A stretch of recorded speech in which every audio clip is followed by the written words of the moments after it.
अस्सलामुअलैकुम दोस्तों, welcome back to our channel find Urdu. Hydrated. Hydrated का मतलब है तरोताज़ा, पानी से भरपूर। हाइड्रेटेड का मतलब है जिस जिस्म या चीज़ में पानी की कमी ना हो। जब कोई शख्स बड़े मिक़दार में पानी पीता है और उसका जिस्म सही तरीके से काम कर रहा होता है तो कहते हैं कि वो हाइड्रेटेड है।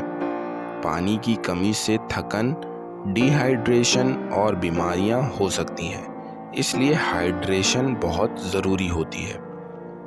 Drink enough water to stay hydrated in the summer. गर्मी में हाइड्रेटेड रहने के लिए काफ़ी पानी पिया करो। तो दोस्तों, हाइड्रेटेड का मतलब है जिस्म में पानी की कमी ना होना।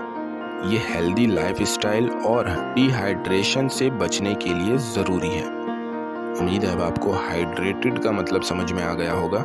मिलते हैं नेक्स्ट वीडियो में। शुक्रिया।